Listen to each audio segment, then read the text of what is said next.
Hey everybody, this is Majora, and I'm here today to give you guys a little beginner's guide on one of my favorite Sega Genesis games, Herzog Zwei. By Technosoft from 1989. Wow, this is probably one of my favorite games in general too. I'm playing this on Switch, which is why you see the overlay.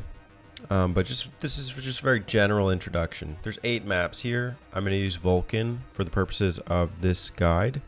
When you pick types, I highly recommend picking type A. As far as I understand, those are difficulty levels. Type B hasn't been too difficult either. I think C and D are the most difficult. But essentially what Herzog Zwei is one of the first console RTS games, real-time strategy games. Basically what I like to look at is a game of like capture the flag in a sense, but more so capture the base. The unit that you see centered on the screen is called a fighter, and it can transform into a soldier as well. I'll talk about that in a little bit. What I'm doing right now is I'm spawning infantry units and giving them the attack command so that they attack the nearby bases. The more bases that you take over, the more income you have to spend on other units. Infantry is the most basic unit. Right now I'm generating a tank. Tanks are really good ground units. They have a strong defensive capability as well as offensive. They take a little while to produce, so that can actually be challenging, but it is kind of important to get them early on. One thing the computer likes to do is just sneak in an enemy to attack your base. And so it's good to have like a little defense set up, but I tend not to put too much into defense. I tend to put more into taking care of the other bases so I can build more income. The infantry units will take over a base when there are 4 of them there. So like in the top right corner, you see I just took over one of the bases, made it my own. It was like they had a little red square next to it before. And it's really important that you keep attacking bases. Now, as far as like how do you win the game, there's a big square that's blue and a big square that's red in the radar in the top left corner and the top right corner. It's actually projecting on both sides. When you send when you send units to attack the enemy base and they successfully manage to land some hits in there, it's going to cause the health bar to go down, and the health bar is not something that you can restore from your base. Whatever damage is done. And so here's another thing, right? You see I'm piloting this fighter, and the enemy fighter's like just chasing me down. You should be careful because your fighter has a limited gas supply. The energy tab that you see reloading right now, that's essentially your fuel. And if you run out of fuel, your ship explodes and you respawn at your home base. So that's actually something you have to be very careful of, because say you're producing units and you're holding on to like a really expensive unit that you just produced, and then all of a sudden it just blew up. Well, there goes that unit. And that just happened to me. I mean, I was kind of keeping tabs on the energy unit, but sometimes I think you have to do kind of like a risk-benefit analysis and see what is the best move for you. Is it to just make sure you're dropping units on the side, getting like infantry units? Right now, because I'm taking over one of his bases, the CPU is getting pissed, and so he has to devote all of his attention there. I technically have more bases right now, so what's happening is I'm generating more income than he is. If you look in the bottom left corner, that's my currency. In the bottom right corner, that's his currency. And so, I'm doing pretty decent right now. One thing I do like to do is if I have units that are no longer really being used, like kind of closer to my base, maybe I'll pick them up and move them. And so, like you just saw, I did that with the tank. It's pretty useful as far as kind of moving the front forward and bringing the attack to, the enemy. This is a game where you have to be kind of like constantly cognizant of what's going on. Also, cognizant of your units. I've talked about the tank and I've talked about infantry, but these units that you see with exclamation marks are called anti-air units. These are mobile ones, so I could give them a command to move, but early on it's best to just kind of keep them in one location. It's pretty good to have anti-air units as far as attacking the enemy fighter, because ground units won't attack the fighter when they are in aerial mode. Units can run out of fuel and they can run out of ammunition, which is why you saw the exclamation marks over the anti-air units before. There's a couple ways that you can remedy this. You can invest in a supply unit if you would so choose, and it's like a little caravan that will go around to the other units. Personally, what I like doing is I like just picking up the unit and hovering them over my base, and that will also restore their ammunition and gas. That can be tricky though, because like I was saying before, if you're not careful, then you might lose the unit because you were flying without too much fuel. So, you know, even though I have a decent income, I still want to bring the fight closer to the base. So what I'm doing right now is just making sure I'm kind of opening up my options.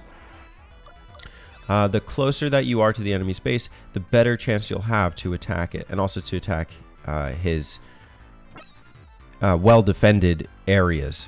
You know, I guess I would say, like, there's the large base and there's the small bases. What he's doing right now is he's making sure that he's got a decent defense set up on the bases he has left. He's not in a good position, but I'm also really going to have to attack him and making sure that I take these units out. When I tend to play Herzog Zwei, a match will usually last me maybe 20 to 40 minutes, depends how intense it gets. You'll see by the length of this video how long this one took.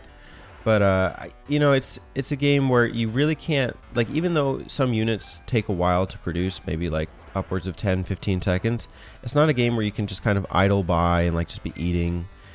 You should be aware of what's going on and what your best options are. Say you keep attacking this one small base and it's just not going well. Maybe one of the best strategies you can do is to just move on, is to just, you know, try a different strategy, try a different base. Really open up your avenues and see what works. He's really trying to bring the fight to me as well. So, you know, my big thing is I'm trying to lure him out, because eventually he's going to have to pull back. He cannot restore his fuel as a fighter.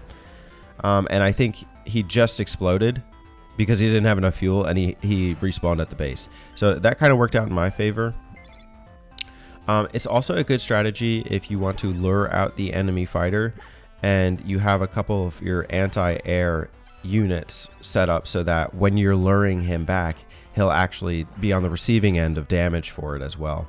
It's a strategy I'm going to apply as we go further into the match. Now, with every map, there is some unique terrain challenge, which is why I kind of like this game. There's a decent level of variety to it, I guess. And with this one, you see we're playing in kind of a magma area. So every time I send an infantry unit and they start crossing the lava rivers, they are actually susceptible to be killed, and basically just a waste of my unit. So I have to take the precautions to produce enemy units, but also drop them off in safe locations. And, you know, so this is kind of a unique area, but I kind of like it for what it is too. The visuals in the game do look good. You know, it's old. It's an old game. Kind of looks like a computer game in a sense, but I think that's what it's going for. So what I'm doing now is I'm making sure that I'm creating anti-air stationary units. I find them the most powerful against fighters. They're actually really susceptible to tanks, though. They are the most expensive unit in the game and cost a bit to produce. But look, that one just took out his fighter when it was in soldier mode in like mere seconds. Now, when going into fighter mode, it's actually, when you're a fighter, you're probably more durable than most other units. So it's actually a good strategy as far as taking out the enemy. But notice, like, there were a couple exclamation parts on my screen when I was going towards his small base. The reason being is that he's got some anti-air units set up, so I can't actually really just drop in there. Oh, I'm sorry, they're not exclamation marks, they're missiles. So, you know, I'm getting fired missiles at. If I get hit by 3 or 4 of those things, I'm toast. So what he's doing right now is he's making sure he's bringing in a tank every time he comes over here, so that he can kind of double up on the damage on my small base. He's making me fight for my territory here. Like if I want to keep this small base, because he's doing a couple things at once. He's building the stock in his small bases, and then he's also bringing it over here. This is a game where, like, you know, you should be producing units, and then as you're bringing the unit onto the next base, be constructing another unit, so you're really optimizing your time. It's a very unique experience, and I do like how your main fighter does kind of get this kind of key role here. It almost reminds me of like Warcraft in a sense, but kind of just a no frills, like 30-minute sesh kind of thing. All right, you got the first look at the enemy base here. I just dropped in a tank to attack just to see what it would look like. He's got a ton of anti-air units, but one thing I do is I make sure I give the attack command and not the base. That's what the flag capture icon is. Simply because if I just do base capture, it'll only attack his base a little bit. It won't attack the neighboring enemy units.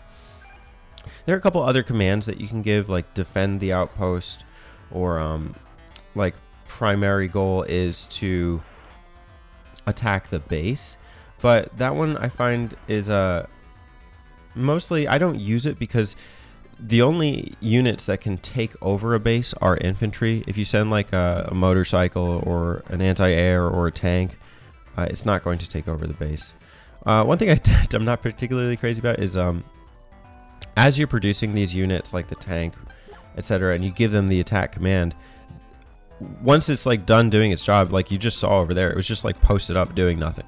Like, what's going on? Like, you know, I know you're AI or whatever, but it would be nice if like it really circled the base, but it's fine. It's what it is. I'm setting up anti-air, so again, if he kind of tries to bring the fight to me, I can bring it back. But I also want to make sure I am staying on the offensive. I have to keep him accountable. So, boom, the plan is working. But it's, you know, I took out all of his units that were defending this base. So now I really want to make sure that I'm keeping this area, you know, kind of well attacked. So, you know, you see my anti-air thing just did a killer job at taking him down on his own base. That is pretty good. I think what I can do, because I see this is working, and now I've got 2 anti-air units here, is I can start bringing the infantry over. Send in the troops. Because I will be defended as I do this process. So I'm not underestimating him right now, because he's still got a ton of income, but I think he's not spending it to the same extent as I am. Because he only has 3 bases. He shouldn't be making too much. Also, I've been just spending a ton on just producing these anti-air units. But his small base is nearly taken over now. And once I get that done, I was so close. I was really trying to play the field there. I thought I could make it just back and forth with the gas or the energy in my fighter unit. I didn't. And what sucks about that is when you respawn, you have almost no gas. So not only do you have to wait for the respawn time, you also have to wait to get enough fuel in your engine in order to keep going. And what he could do is, technically this is still his base. Not anymore, I just took it. But he could, if he dropped a tank here and he got rid of my anti-air units, he could just hover over the base, respawn, and just keep quickly creating these infantry units. And then just dropping them back in the base. Like, that's a decent defense strategy. But he didn't pull it off. I'm playing a B-level computer here. So, you know, it is what it is. And I want to just test and see how the base attack strategy goes. I've actually done a little damage to his base, as you can see in the right hand screen. If you look where it says B, there's some diminished health there. I just want to see what's going on though. So I'm going to kind of like pull in and then dip out. One thing he's doing too is he's got the anti-air units. And I'm like 90% sure that he has a supply unit. So, because what would happen is every time I would go over there, technically the missiles would be depleting. But I think he has a supply unit to keep defending it.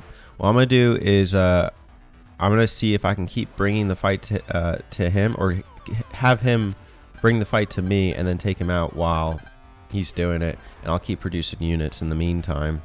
I really just want to stock up on an arsenal here.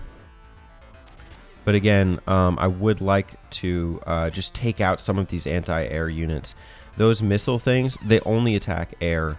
The stationary ones, they'll attack all units. So like those I need to be careful of. But the other ones, the tank should do a decent job on. But as long as his fighter's there too, the fighter can transform and then just take out any, like the tank at any time. So it is something I would want to be careful of.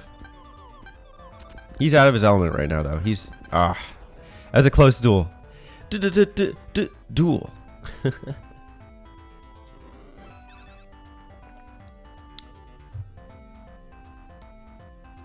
Really, he doesn't have much of a chance. He has one small base at this time, so there's not much of a launching off point for him. And I've got these, like, 3 anti-air missile spots here.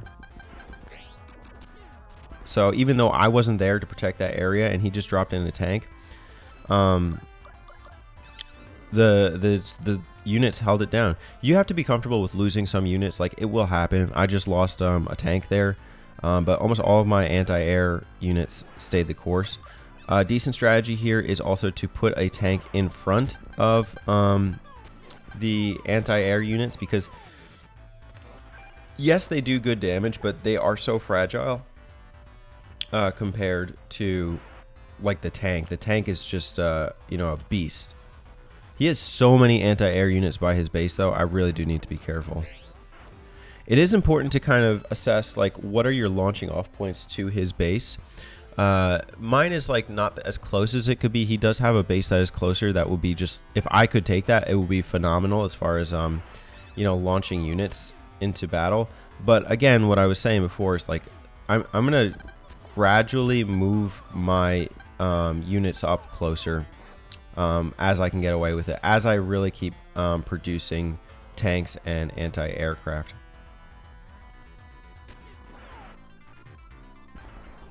Those missiles are deadly, man. Like, that one really just did a number on my fighter. It's a shame. And I don't like seeing him hovering over my base there. Like, I want to be there to protect the units. You know, that's my offense right there. But a couple strategies. I have units being built, and then I'm also moving ones up from these smaller bases. Like, I'm telling you, if I got like 4 anti-aircraft stationary missile things here, there's not a chance he will be okay. Like, the second he comes in this territory, he is getting shot down. It's happening. That was like within 3 seconds, he just got like destroyed.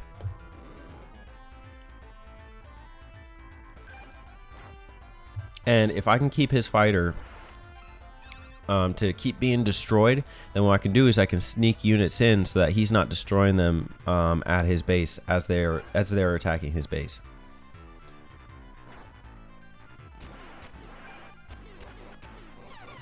There are other cool levels that, like, with the interesting terrains that have unique units you can produce. Like, one of them is in any area with like a sea portion, you'll have access to boats.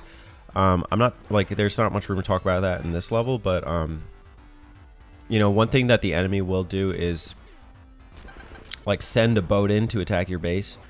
So, you know, not applicable here, but it is something to bear in mind that sometimes there are level exclusive units. I don't really mess with a couple of them though. Like the supply one is kind of a miss for me, but also the motorcycles. They call them like the Fast and the Furious. There's a short term for them. I find them just to be rather weak, but sometimes if I want to give them a little scare, maybe I'll send it with a, you know, attack base command. There's also like a mini armor tank. I'm not really sure how effective it is. I just tend to err towards the tanks because they are so they have such great defensive and offensive capabilities. And look, like his ammo is really like, or not his ammo, his money is really like taking a hit here. He's not even making 100 gold like every time that bumps up. Now, if you look on my end of the screen, I'm making close to 400. So he can, like, you notice he's been dropping infantry units. He can't afford to drop the tanks. So this is working in my favor.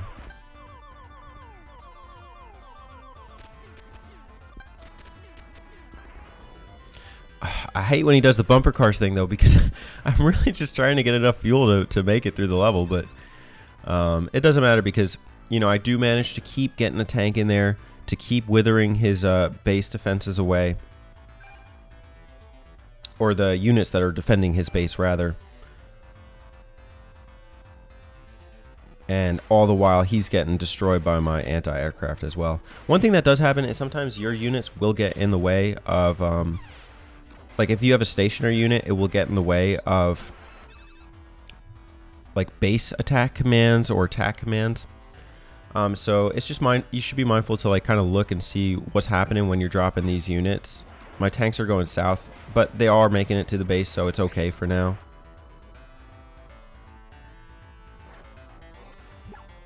And I have so many of these things, I really do feel I can, like, just keep walking them up. And while the tank is being produced, I can kind of, like, keep moving up that process. His fighter isn't going to make it more than, like... His fighter cannot go to the east. See, it's a bad strategy on his part because he should be taking the southernmost base, in my opinion. He needs the currency, he needs the funds, and it would distract me from what's going on up here. But again, I'm playing a computer, so, like, it is what it is.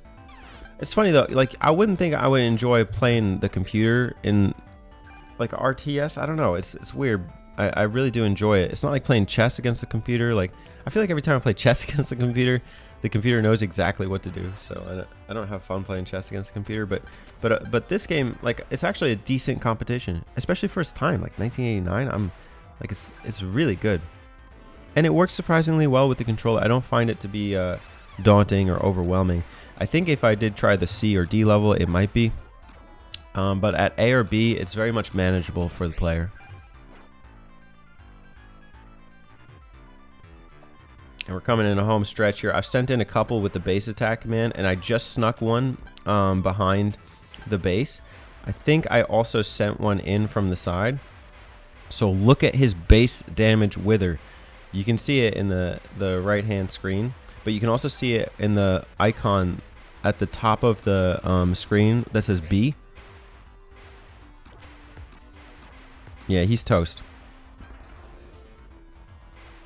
And we're going to get a little victory screen. And that's a beginner's guide to Herzog Zwei. It's a really cool game if you get the hang of it. And it may take a little time to understand and adjust, but once you do, it is worth it.